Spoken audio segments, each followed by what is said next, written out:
once again, but this time from a very cool and almost cold kind of a place. We hope today that you'll all feel the lowering of temperatures as we go through the beautiful northern state of Himachal Pradesh. And viewers, this is not just actually the time to be visiting it virtually. Many of us would have been physically there at this point of the year.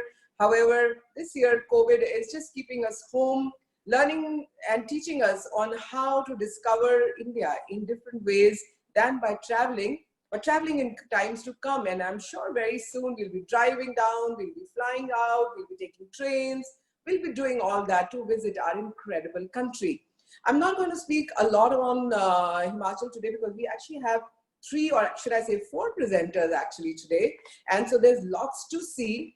I only want to say one thing, that today we are going to kind of whet your appetite just a little bit more for Himachal. And in future, we shall do more detailed coverings of this beautiful state. So the first presenter for the day is somebody very interesting and doing something very different in his life, inspiring Frank. Frank Schillmann is an Indo-German art curator, he's a host, he's a chef, and he's also a travel concept developer. And he reminded me to say, he's not in Bir Billing, he's in Gunehar.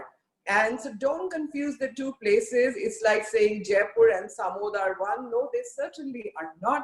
And so Gunehar, where he actually is and does his project, is entirely different from Bir Billing. Bir happens to be on the way to Gunehar. That's how we would look at it. And Frank's going to tell a lot more about the place.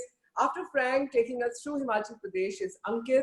Ankit Sood, he hails from the Tirthan Valley in Himachal Pradesh. He's an ex-professor of tourism, consultant to various responsible tourism projects, and he's worked in Sikkim, he's worked in Uttarakhand and Himachal, so he has extensive experience, and he specializes in the UNESCO World Heritage Site of the Great Himalayan National Park, where he leads Srishti. I'm not going to talk more about that. I'm going to leave it to him to tell you more about it. The last but not the least are Michael and Devansh Lijle, a couple who have preferred to make India their home. They were in Japan. They've traveled back to Devansh's Dhauladhar back. You will actually see it in their screen. The Dhauladhar back family-owned farm that Devanshi had, and they're now in a place called Kotkhai. Again, I'm not going to take too much time telling you about Kotkhai, but they're going to show you the beautiful place where they live, where they've actually learned on how to blend our own needs as mankind and nature and how to coexist.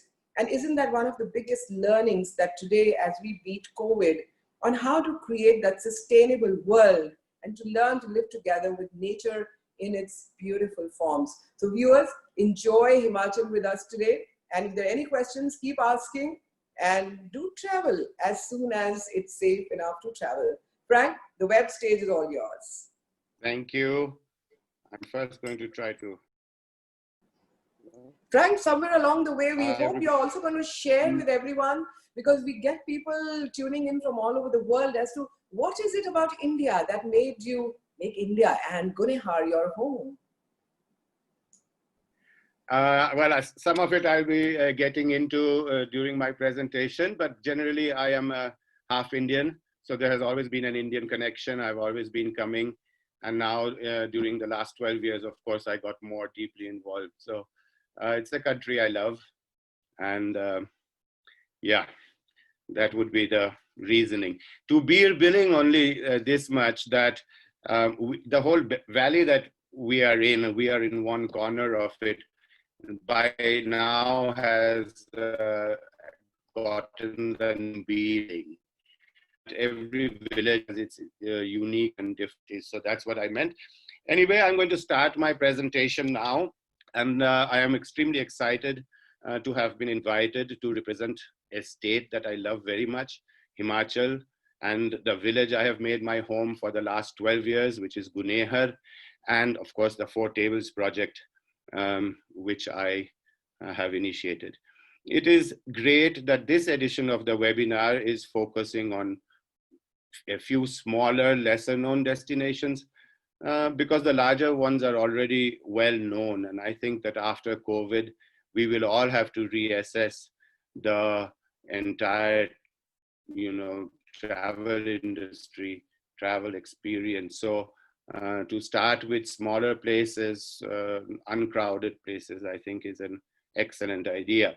For me, Himachal is a state of villages, nature, mountains, streams, forests, these things, and of course, the people who live here who are unique in many ways. So in our case, that is the Four Tables project, our philosophy was from the very beginning, that is 12 years ago, to be always a step away from the crowds and from mass tourism. And so I see this experiment, the Four Tables project with Gunehar, it's kind of a pilot project to see how we can develop consciousness among travelers for smaller places like Gunehar, how we can create destinations in such ways that it puts a focus on a place without adversely affecting the basic structures of the place and of course its people. So Gunehar itself, though close to a growingly popular tourist destination that is Bir Biling, remains relatively untouched by large tourist activities. And maybe that is also because of the focus on arts. So today many people are getting to know our village as a sort of an art village, which again imposes a certain type of stamp upon it. I'm not sure that that is exactly what we want to do. But first of all, let's start at the beginning. How do you get here? Over land, train, flying. You can see the beautiful airport from Gaggal near Dharamsala. Gunehar is in Kangra district of Himachal. Airport is close by Dharamsala, and airport you can always get a cab straight to Gunehar. It takes about an hour and a half. Or if you're adventurous, you can jump on a local bus soon, I hope. But what I find most beautiful, though, is we have our own little toy train, which would take you along the majestic Dhauladhars to the small station of Ehju. From there, Gunehar is just 6 kilometers away.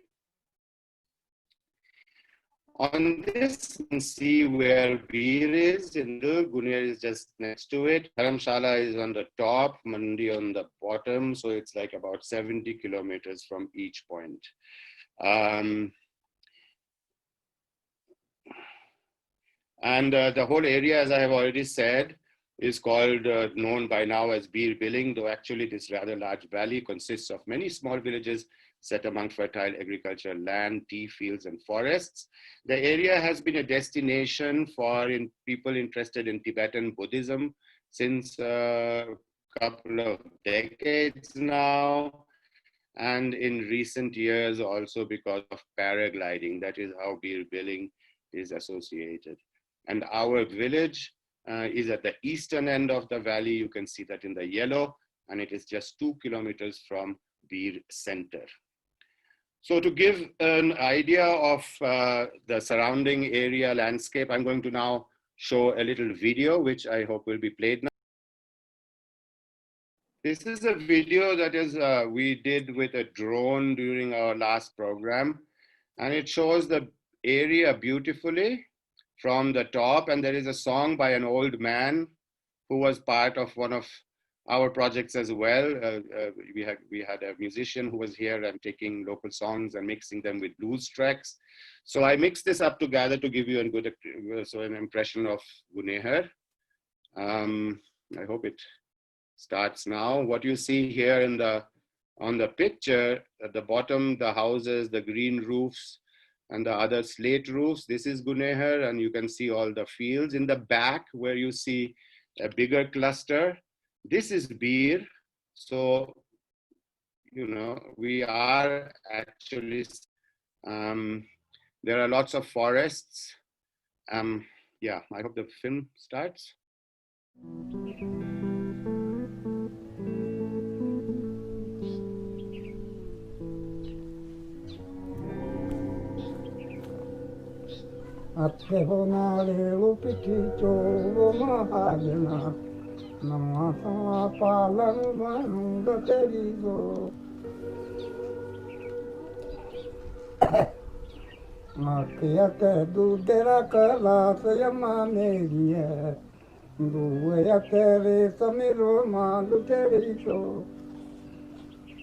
Buffet?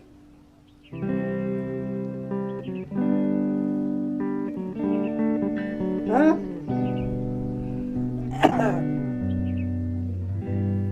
Start with our village. I'm sorry if that didn't work out so well, but I hope you got a little impression. Guner is the last stop on the road. This is where the road ends practically. We do have a very proud sign board, but only 4 buses come to here, though many buses come to Bir. Guner has a population of roughly 3,000 people, and the whole village and the fields are stretched over a very large area. And as opposed to many other villages and towns in Kangra, Guner is unique because its inhabitants are homogeneous Gaddi migrants with a sprinkle of so-called Bara Bengalis mixed in. And both Gaddis and Bara Bengalis are originally people from the interiors of the Himalayas, that is behind the Dhauladhar, who are the main inhabitants of our village. About 90% of the people are Gaddis and about 10% are Bara Bengalis. There are not really many people from other places in here. So that's a very homogeneous kind of area. And these people originally come from places behind the Dhauladhar mountains in regions that are very difficult to reach, very cold in winter. In fact, for 6 months, they are cut off from the rest of the world. And Gaddis and Bara Bengalis are originally semi-nomadic shepherds, but today most villages, at least, have given up that lifestyle and have become settlers. So that is very interesting for the local culture. Some people work as employees, as wagers, they are small business owners and so on. And in this picture that I took just a while ago, this is a funny picture, that's why I put it here, because you can see that some Gaddis from Chamba are moving their stock through our village. And in the middle, you see a man called Rush, and he is going to his work on his scooter. He is also originally a Gaddi, but nowadays, of course, he does not have any sheep anymore. The reason they settled here was because, as you can see here, because it is a very fertile land. There is enough water, so they could, like, for wheat and rice, both is in these fields. And there is a saying in our village that though people have paid occupations, and they are by now first and foremost farmers, because that is the reason why they settled here. So before I start talking about the Four Tables project itself, I would like to say something about the villagers, some proud faces you can see here. Because a lot of people ask me, like, what are you doing in a village like this? Are you some sort of a social worker?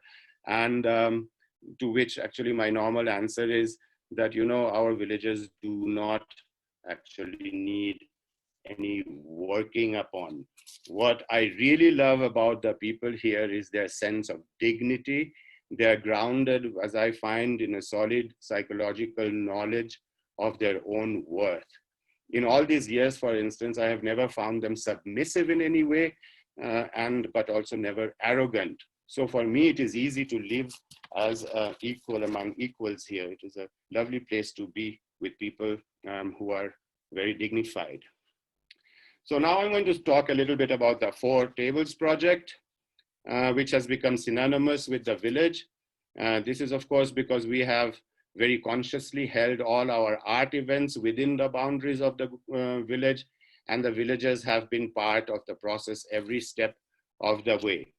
But first of all, let me just tell you a little bit about our own history. The Four Tables was started as a little cafe and art gallery in 2008, that is 12 years ago. And funnily, at that time, there were hardly any tourists around here, and the Four Tables was the first and only cafe in the entire area. And when I talk about arts, what I mean is that at that time and later, I imagined a modern art gallery hoping to establish it as a meeting point for contemporary artists. Unfortunately, at that time, and even today, actually, there are not many artists around of that nature. So in 2012, the concept for the first event shop, art shop, was developed.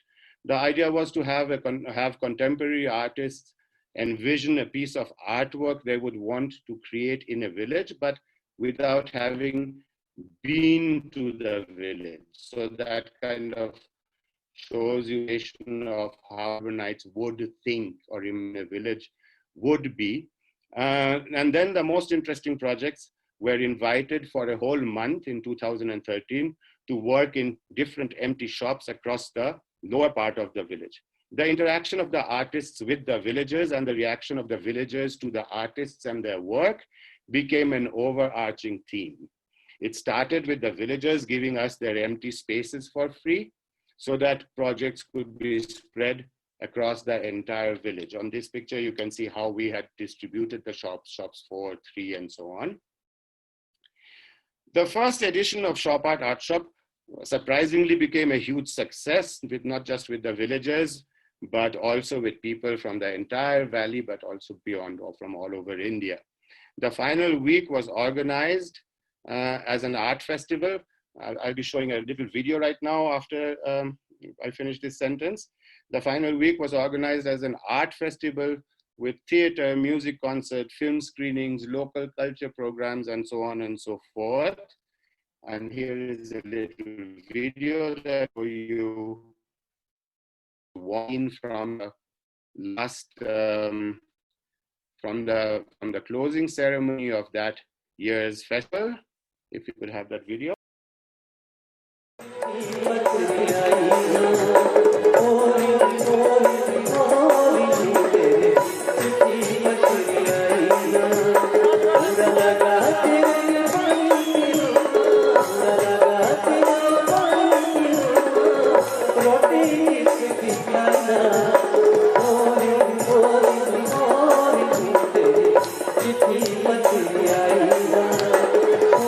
You saw there, that was the final, the closing ceremony. We mix up towards the end, we'll take a lot of local cultural elements, and you know, the artworks are spread around the village side. So we took a scene to demonstrate to you how the people kind of make people react. And then during the third, we took little bits from this and made it into an advertisement clip. See at the end, you could see the poster of the third event. So, and over the years, we have held like 3 editions of Shop Art Shop. Here are some posters of these events, and 2 editions of an exhibition called In the Woods, which was literally held in the forest land of our village. Most of the expenses, including to host the artists and materials and everything, were covered through the income of the cafe. And in 2014, we had inaugurated our Mud House Boutique Hotel, so that also brought in some money. In a way, this shows a model where the money that comes in through such projects can go back into the village and projects associated with the village. Now I'm going to show you a few short slides about the art process itself, what actually happens here.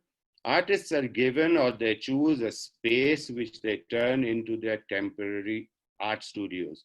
The idea is that these so-called art shops are kept open daily and worked in so that villagers, visitors, students, anybody can come and at least observe them, try to understand what they're doing, and if they want, become part of the process. Though most of the art is what is generally known as modern, this way the whole creative process and the artworks get demystified. The artists work on their original proposals, which tend to be with materials and spaces that they find in and around the village. And work, for instance, was created by Elena, an artist from Bangalore. And here you can see Pramila Chaudhary. Often artists collaborate with villagers, draw their stories and ideas from them. In this case, she was working on fashion and fabrics. and incorporate these local ideas into their works. Though they remain modern, as you can see on the right-hand side, this is kind of a good way of looking at things. This, for instance, was a fashion project which the designer Rema Kumar was part of, in which in the left-hand side, you can see the village girls themselves became fashion models for a night. So they were the ones who were on the ramp. So as you can see, the definition of art is rather broad. We have done about 40 different such projects, and we hope to continue doing many more.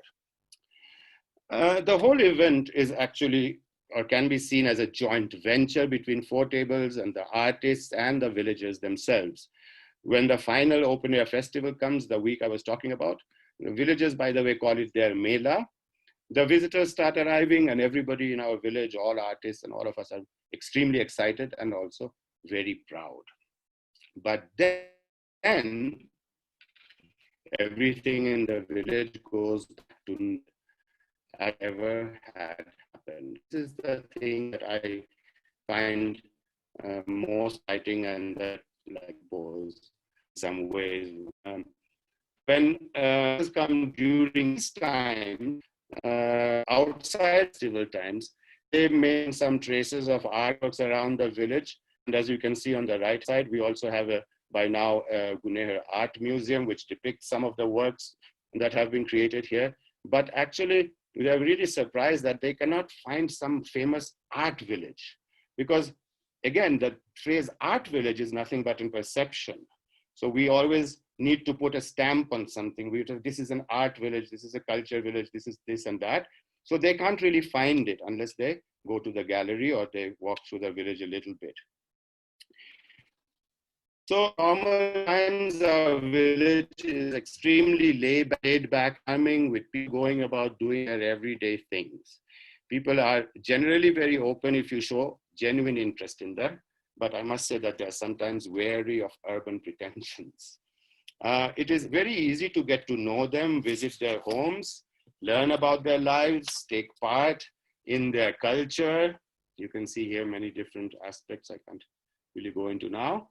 And though we are just a few miles away from what is now a happening, or was a happening before COVID, let's say, tourist hangout, the village has preserved its own rhythm and its own lifestyle. And then where the village ends, nature begins, and it is easy to go on short treks in the vicinity, half day, 2 days. As I said, this is absolutely a tourist-free area. Only very few tourists are here. So you can be in nature all by yourself or in your small group. You will not find any Maggie shops. You will not find any chai walas. Nobody's trying to sell you anything. So this is like very special so far, and I hope it remains as long as possible. You can go to the river that we have, which has a lot of little pools. You can plunge in to one of these pools if you want. You can take a book and lie on one of those rocks. You can go deeper into the mountain and into the forests, camp. You can camp anywhere without problems. Even, for instance, deserted villages that are in the mountain that people don't anymore. These things are what you can do in the near vicinity of Gunehar. Gunehar, because the old caravan routes go through it, can also be used for longer multi-day explorations of the Himalayas in Himalayan interiors. Here you see pictures from behind the Dhauladhar mountain. The main route to this area goes through Gunehar. The old caravan and shepherds trek over the 4,600 meters high Dhamsar Pass to the unique village of Barabangal is a very strenuous but very fulfilling 10 days round trip. I've done it a couple of times, so I can tell you that it is really worthwhile. But it is really important to say that you should never be doing this kind of stuff without guidance, and also that you will hardly find any tourists. Let me tell you a little anecdote here. Last year we were in Barabangal, me and my little son, and we were staying in one of these houses that you see down there. And, there was we were all sitting around, I'm sorry, unfortunately, drinking a little bit. And then I asked them how many people come during the whole period of the last year, how many tourists had come there. And he said, I think 60. So there are still places where over the whole period of the year, 60 tourists have gone through. I hope this is not an encouragement for large groups to now start reaching Bubara Bengal, but it is just the kind of area that I want to describe to you. So I think we are already looking forward to getting there, Frank. I'm sorry to interrupt in between, because I think these are the kind of places that social distancing requires in times to come. And we, I think, should be looking at doing another whole session on Gunehar in future. But can I ask now Ankit to step in, because we are kind of midway, and we still have two more people to showcase just a little bit of Himachal today, viewers, and doing far more in the weeks to come. Sure.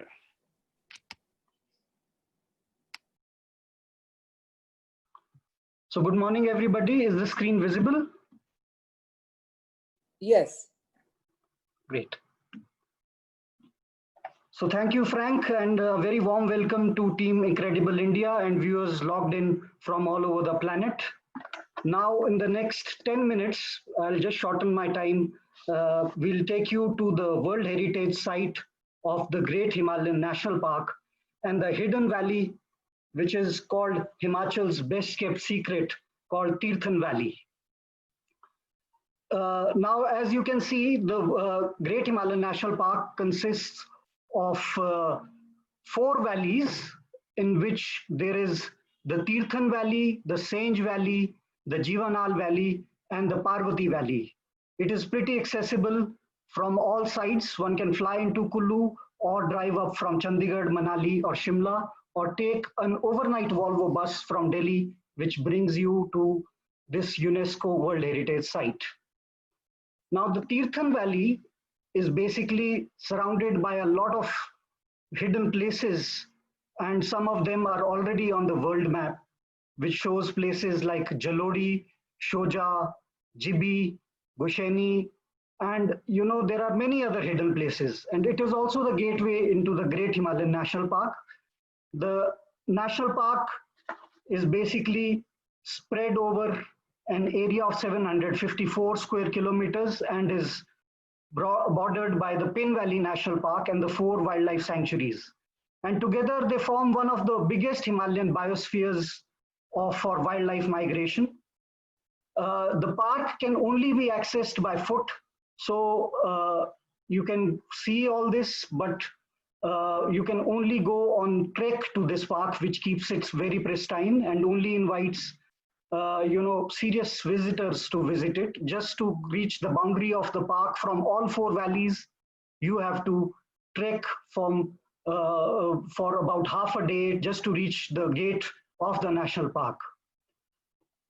This jewel in the crown of the Western Himalayas consists of many jagged peaks, luxuriant oak forests, rolling alpine meadows, flaming rhododendron jungles, crystal clear rivers, and hidden unnamed lakes, and some of the rarest flora fauna which is found nowhere else in the world. Trekking is the only way you can enjoy the Great Himalayan National Park, and the treks are basically starting from 2 days from the basic people who have never done trekking, on lower altitudes, to the strenuous treks which can take you across the valleys for over 10 days. Besides birding and wildlife, for which many people come because it has rare flora and fauna, people also just come to enjoy the great scenery of the park. Here you can see the Dhale Meadow, which is a huge meadow in the Sange Valley and can be accessed by a 2-day trek into the park. Now, there are many such designated treks, and a usual trekking routine starts in the morning, by 7, and by around 4 or 5 o'clock, the trained manpower team of our company or the area, they make you camp in the wilderness of the surroundings, and you can choose treks which are from very simple walks to amazing mountaineering summits. So there are number of hidden lakes, and nobody can imagine that there is 1,000 kilometers of pristine wilderness which is in this area, and there are so much part of the national park which is still undiscovered. Here you have a group by an unknown lake in the national park, and you can see the ridge treks of the Great Himalayan National Park. They open vistas, and this is the third valley of the national park called Jivanal Valley. On the background you can see the peaks of Kinnaur, and basically the park is surrounded on three sides by huge mountains and passes which let you go on to areas like Spiti and Kinnaur. For people who love snow, the park has permanent glaciers and a lot of snow bridges. And like I said, it can only be accessed on foot. So, but there is definitely something for everybody over here, especially the snow lovers. The trekking is usually done by cooperatives, self-help groups, and registered guides of the Great Himalayan National Park. We have organized ourselves into trekking cooperatives so that sustainable tourism can benefit all. And all these guides are trained in first aid, mountaineering, trekking, camping, and they are just so delighted to show the people their backyards. And they belong to the buffer zone or the eco zone of the Great Himalayan National Park. So like I said, for people who don't want to go deep inside, there are beautiful campsites. This is one of the campsites in the Great Himalayan National Park. And in the evening, it unfolds its magic when all the stars with the Akash Ganga come over the Himalayan ranges, and it is just a sight, one has to kind of be there to experience it all. All the designated campsites have patrolling huts by the forest authorities, and these are used also by the staff and the guests, who camp nearby these patrolling huts. And here you can see a photograph of how the stars look in the night with the Akash Ganga. Now, for people who ask that why this national park was made, there is a lot of rare flora and fauna which was on the verge of getting extinct due to human pressures. And that is why the national park was created, to bring the wildlife and the flora back from the brink. This is home to the elusive snow leopard, which is the prime species of the national park. Then there is the common leopard. Then there is the brown bear, which is one of the least documented animals of the planet, with a very, very strong smelling power. Then there is the Himalayan black bear, which is found in plenty, and there are good sightings of the Himalayan black bear. Then there are a variety of deers like barking deer, musk deer. There are a number of mountain goats.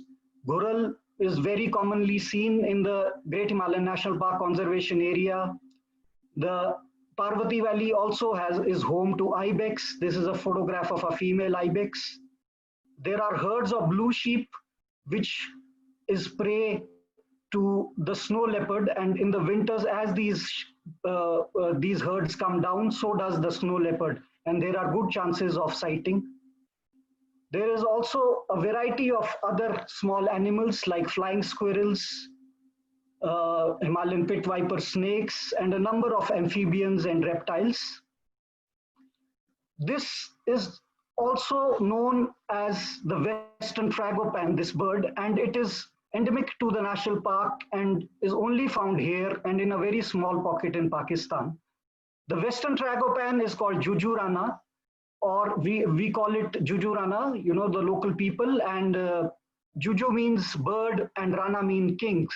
Legend says that every bird donated a feather to the Jujurana when the god was making it, and this is also the symbol of the Great Himalayan National Park. Then we have the monal, which has been voted as the top 3 most beautiful birds of the planet. The park has good numbers of the monal. Then there are a number of faunal diversity, and it is a bird watcher's paradise with over 200 species of birds present all over the waters and the jungles of the Great Himalayan National Park. In the middle, you can see the famous cheer pheasant, and the park hosts, amongst the 9 pheasants found in India, about 5 pheasants are present in the national park. Not only is the park basically having the wildlife, but it has a variety of faunal diversity with rare medicinal herbs and small flowers. Here you can see a rhododendron tree, which is in the park. You can see a variety of flowers and lichens. This is a rhododendron forest, which brings us down to the valleys of the national park. I'm going to talk about the Tirthan Valley, which is the most common access to the national park and is a beautiful place and is also my home. It is also called Himachal's best kept secret and is known by the name of Trout Valley because it hosts rainbow and brown trout and is an angler's paradise. People from all over the world converge here for angling. It has got very sparsely populated villages and huge open spaces with beautiful fields. And here in the background, you can see how the valley looks from a bird's eye view. Though you can do small walks in the park from 2 to 4 hours to see its hidden wonders, you can also go on for longer hikes and overnight camps in the valley for people who are not interested to stay in the limited number of homestays and the guest houses which are available for the tourists. This is a program that we run for school kids based out of our cottages.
Homestays in which people can come and stay and experience the local life.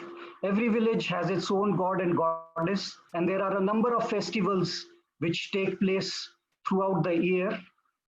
There are cultural festivities, especially the mask dance of the Tirthan Valley is one of the most famous highlights in which people gather together and they perform various articles. I'll quickly go by because Michael and Devanshi would be talking about it in detail.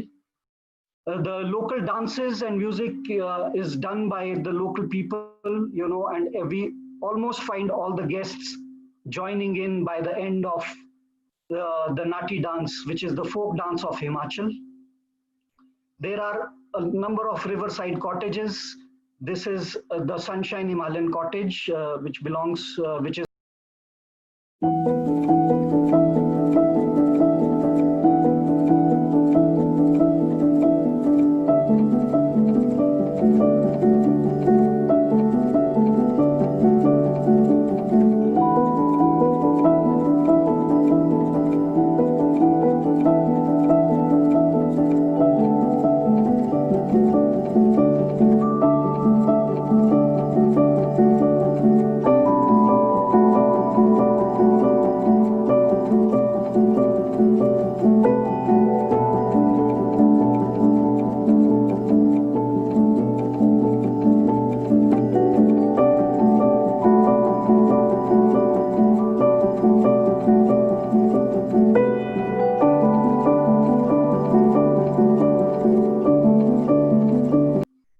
And the kind of tourism which is done here is very interactive, with people discussing about the flora, fauna, community, cuisine. And it is a kind of a very intercultural experience and a real show of Himachali cuisine. Tirthan is also surrounded by various sites like Shangad. You know, there is the heritage village of Cheni Kothi. There are some amazing villages with buildings of over 500 years old. This is the famous tower of Cheni Kothi, which is the highest earthquake-proof standing structure in Asia. It is 14 stories high. And then there are, one-day drives to places like Parashar, Jalori Pass, Raghavpur Fort, Siolsar Lake. And we practice responsible tourism in Tirthan. The community interacts very well with the tourists coming in, and the kind of tourism which has developed over the years have been very organic, and the people really love to have guests over. The whole planning of tourism was done in a very participatory way, in which the villagers were trained through the self-help groups to produce their own souvenirs, to learn cuisines and how to present them. The school kids of the local villages are also, made aware of cleanliness campaigns and to keep the area clean. Similarly, you can see here, the women have their own souvenirs which we produce from pine needles. This is a cooking class which was done by IHM for the women of the Tirthan Valley. Here is a photograph of a cleanliness campaign. The kids know that they are living next to a very special place, a World Heritage, and they make sure that they participate fully in it. So I'll be ending my presentation here and handing over the stage to Michael and Devanshi to take you across the Jalori Pass, to the village of Kotkhai. Good morning and welcome to Apple Country. Stay with us for the next 15 minutes if it's possible to complete the journey. You started with Frank in Gunehar and continued with Ankit in Kullu. Now, as you leave Ankit in Kullu, you go up and over Jalori Pass through little mountain villages, and you enter into the heart of the apple country. So the story of commercial apple farming started here in this area, but we'll come to that later. First, where is Kotkhai? It's about 70 kilometers east of Simla on the banks of River Giri. Or if you're coming from Tirthan, it's about 170 kilometers via Jalori Pass. Now, because, and just to let you know where we are speaking from, I don't know if the slideshow is happening because, yes, this is Kotkhai. And as you can see, it's about, and Kotkhai is actually not on the tourist map, and we practically have no visitors in this area. Perhaps we are the first ones to have a homestay. And we are in this area. There's a little village called Rukla, about 200 people. And we are sitting in the middle of a forest, as you can see us. Now, because of paucity of time, we're only going to focus on a few lesser known or unknown aspects of this area. And the presentation is roughly divided into 4 parts. It's about a quick, brief introduction and a bit of culture, a bit of history, and then finally we'll wind up with the other things to do in Kotkhai. So Mike, over to Mike. Yes, I'm going to talk a little bit about some historical aspects about Kotkhai. Kotkhai is one of the 28 former princely states of the Shimla Hills, and the royal families of these states stretch back many generations into the mists of time. This is Kotkhai Palace, which is on a bend in the River Giri, and is said to be about 800 years old. And the current Rana and his family still live there. And as in most small, traditional, rural communities, they are still very much venerated and invited to local social and religious ceremonies. And according to the current Rana Tribhuvan, he told us that the original seat of the Kotkhai family was a little further up the valley in a small town called Chiari, where there's a temple, the largest temple in the whole area, which is said to stretch back to the Gupta period, roughly 1,500 years ago, the central part, not the four towers on the corners. And at one point, apparently, according to archaeologists, this was used as a Buddhist monastery, but it is now the largest Hindu temple in the Kotkhai area, dedicated to Durga and the local Devta Lankravia. There are many temples in our valley. This one is a good example of Kathakuni architecture, whereby the wooden structure of the temple is first made from deodar, locked together, and is earthquake resistant, and then the stones are added later. On the left is our little village temple of Rukla, and on the right is a detail of one of the towers of Chiari temple, and you can see that the main wall is much older than the tower, which was recently restored. Another couple of temples, the tower temple on the left is in the village of Balag, which is on the Giri River, and the one on the right is in Pujali, which is the next valley, which goes down to the Paba River, which is where you'll also find a more complex temple called Narayan, which is dramatically situated on the top of a gorge. And this temple was recently completely renovated, or rebuilt, in fact, according to the existing design. Everything, all the woodwork has been recarved, which took 7 years. Now, Devanshi is going to talk a little bit about the Nag Devta, the snake god. Yes, just one thing I wanted to mention, that getting to these temples is not really easy. You journey along single track country roads, through forests, orchards and villages, but the journey itself is worthwhile. And the stories that you get to hear from the locals is even more, it makes it even better. So one such story that we heard occurred in our neighboring village. That photograph on the left is where she was born, a woman called Bhuri. Now, the snakes are considered to be masters of the underworld, and as they rule over subterranean water sources, and as such are by extension linked to weather, fertility and prosperity and plenitude. And a lot of these temples, interestingly, are located where there are natural water springs. So this story is about a woman who gives birth to a snake, and she hides in her obra. Obra is cowshed in the local language, Pahari language. Now, it's a long and interesting story with at least 3 versions, and you can read about the stories in length on our blog, the link to which is on the last slide. But here are a few paintings from the temples where you can see what the snake is doing. Anyway, to cut the long story short, the snake is killed.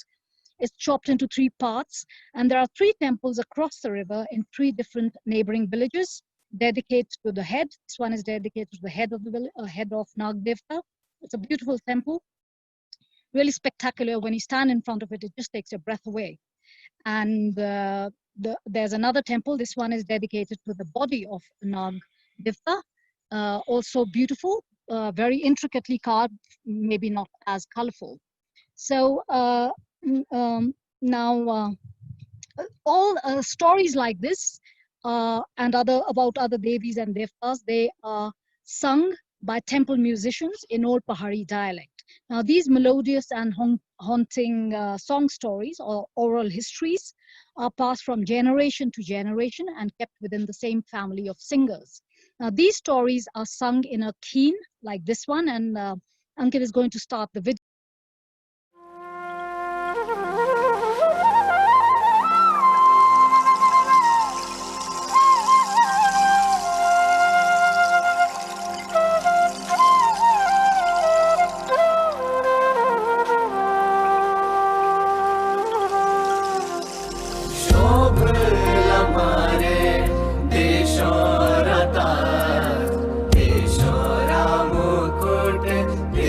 Shorata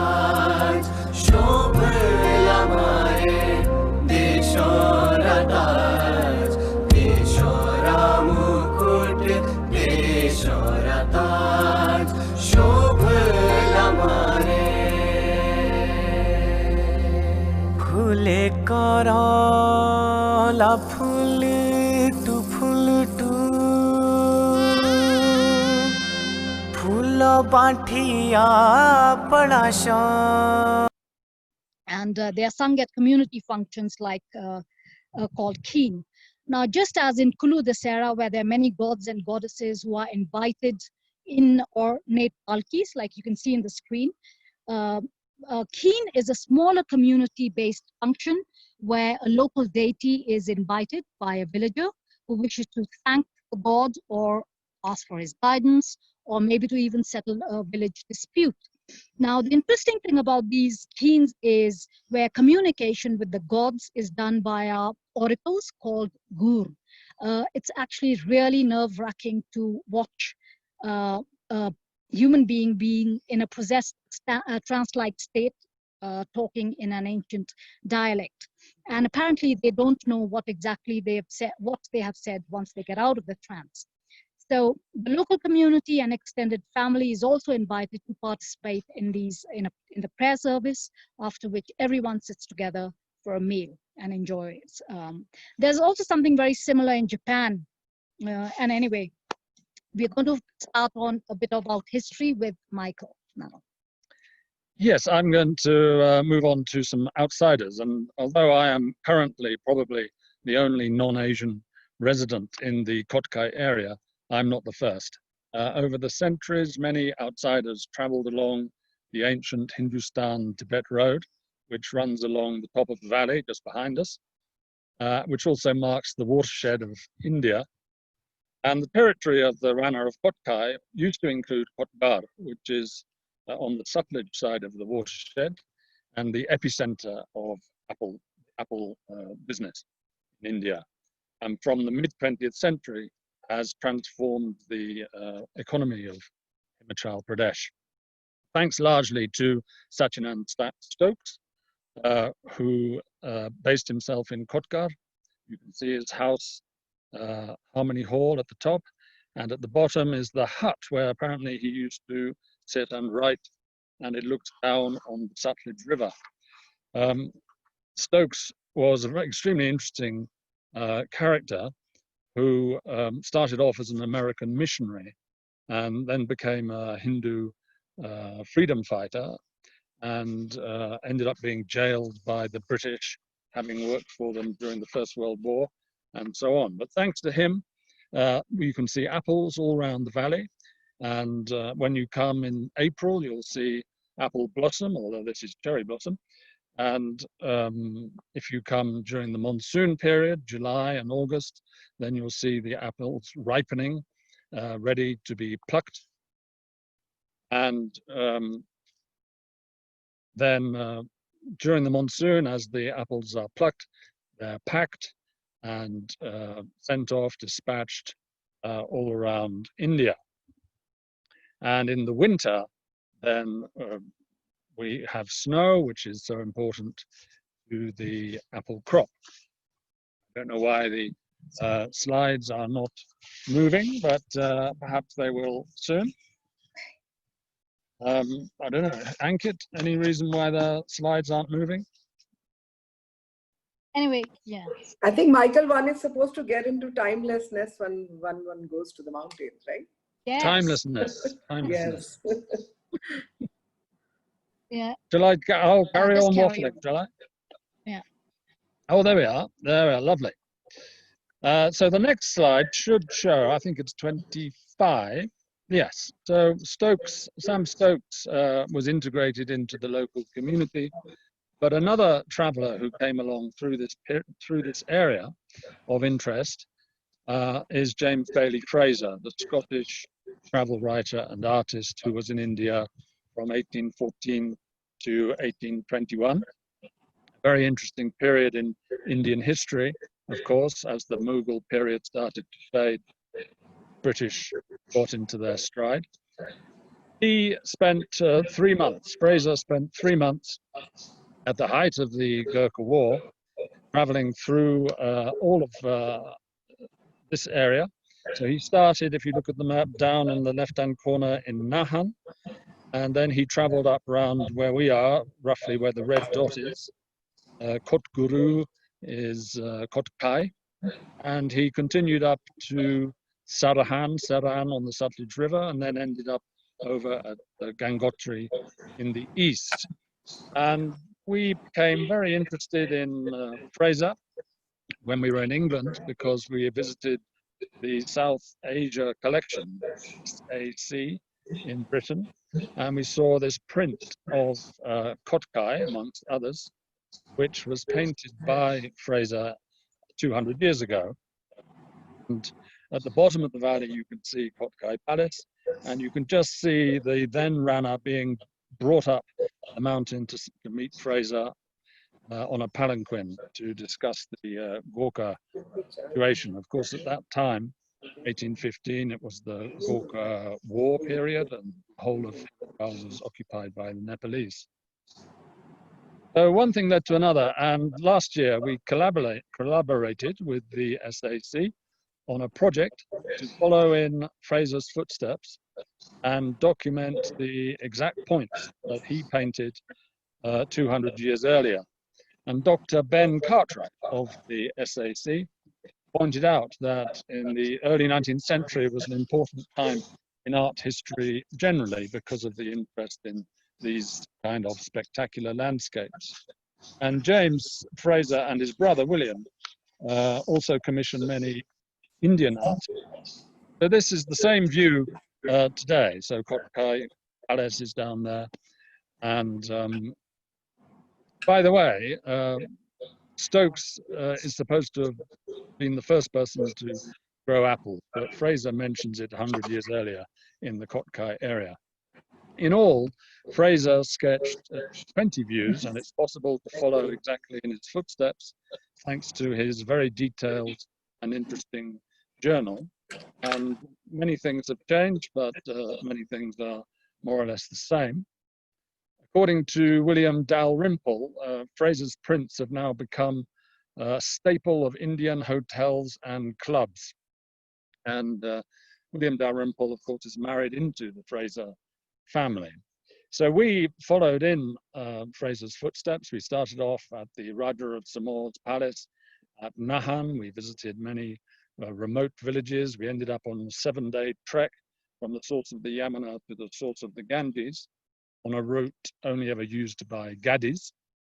And what we learned from speaking to all sorts of people is that we seem to have been the first people to have achieved this. So there you have another example of a print by Fraser and the situation today. Now I think Devanshi is going to finish up with a few comments. Yes, I'm just going to do a very quick one because we've run short of time.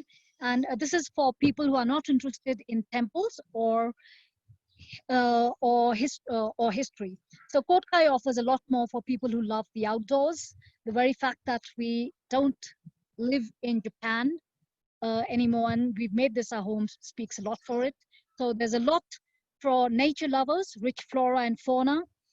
There's something for bird watchers, butterfly lovers, mycologists, botanists, temple enthusiasts, and as well as for the adventurous. There is river dipping, walks and treks of varying lengths and levels of difficulty through orchards, quaint villages, and thick pine forests, as you can see in these slides.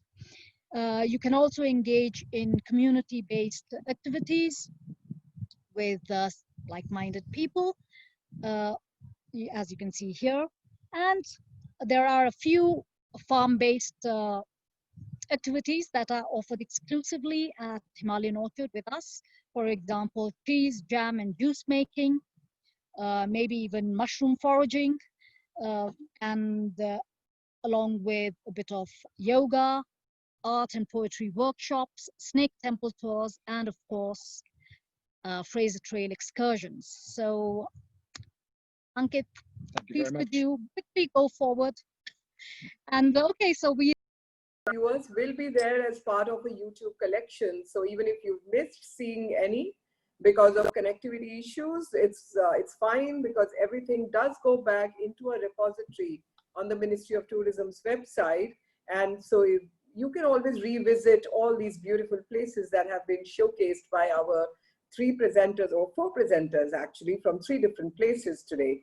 And it's been an amazing journey. And as I said in the beginning, it's not possible to do justice to this amazing state of Himachal Pradesh in one webinar. So we will be revisiting.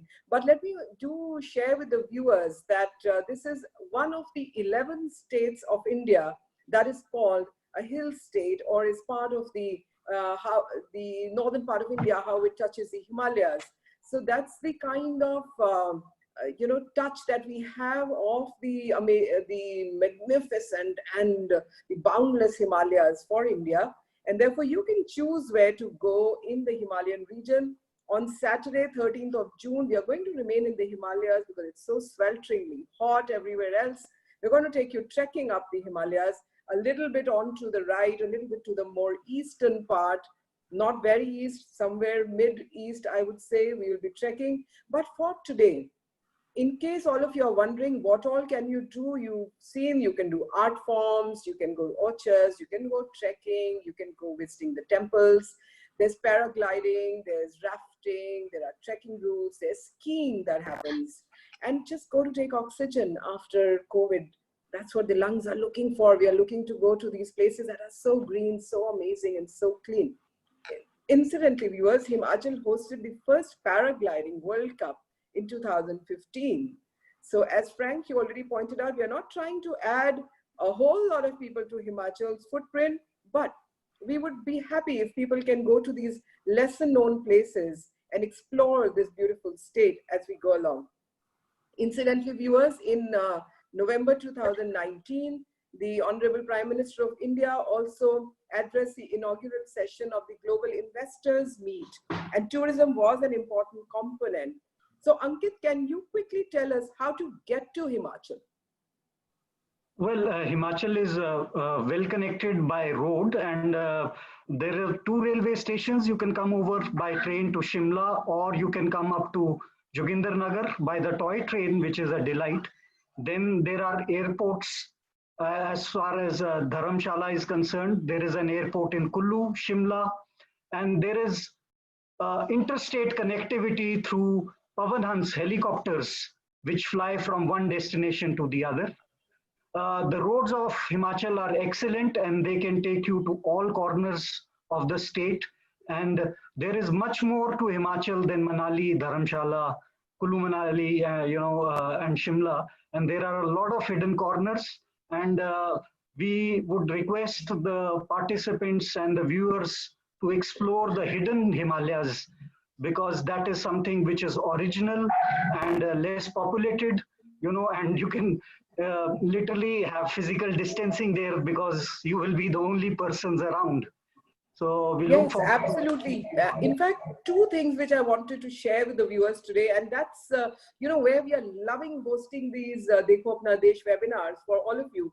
Last night, I got a musical jingle made out by one of the viewers who's been an avid, traveler with us in all our webinars. And the little note that we wrote for today's webinar, she actually put it in a musical form and sent it. And we are looking for that kind of affection and love, viewers. And so thank you for encouraging us. And just now, as the webinar was going, someone has shared with me a clipping of a newspaper today saying that aren't these the right places to go for self-quarantine or in isolation or just taking a deep breath. So viewers, we are loving the content, but we are also loving your sheer love for your incredible India and coming forth and sharing anecdotes. And we would encourage the viewers also. How we got Frank, how we got Ankit today, how we called Michael and Devanshi with us, because somebody known to them was watching, talked about it to them. They came to know of Dekho Apna Desh campaign, and here we have them. Many of the presenters have come across to us, simply writing a mail to us and saying, can we be a part of your Dekho Apna Desh campaign? Yes, it is your country. It is for you to showcase all those little hidden places, that culture, that heritage that we are so proud of. Come forth. There is no bar. This is a free platform. It's your country. We are there for you. Therefore, join hands with us in this amazing journey of Dikhana or Dekhna Apna Sundar Atulya Bharat. And so on 13th June, we are going to show you a little more of the Himalayas, but this time we're going to make you work for it, because we are going to make you trek. And you're not going to just drive past. So be ready, be fit. If you need your gloves, if you need a stick, keep all that handy. But if you go to Himachal, do not forget to buy the beautiful Kullu shawls and the Kangra paintings. I'm sure we shall do a webinar only on that. Of course, eat the apples when you go in the right season, but also buy the pickles and so much else. Encourage the local people to develop the local economy. There is narrative for go vocal for local. I think all of us in India have prided ourselves in home food, in learning things to do at home. There is now talk of biodegradability, but I think in India, the culture has always taught us on how not to increase our footprint on Mother Earth. And this is one state from where we have a lot of learning to do. So we're coming to the end of today's webinar. I must thank Frank for joining us in, Ankit, Michael and Devanshe. Thank you so much for joining in and showcasing us this beautiful state to all of us. So viewers, जुड़े रहिए हमारे साथ, देखते रहिए अपना सुंदर अतुल्य भारत. हमारी इस जर्नी में आप भी कुछ दिखाना चाहें, दर्शाना चाहें, please come forward, showcase us your part of the beautiful India. See you on the 13th June, Saturday, 11 a.m., same time, and again in the Himalayas. Namaskar.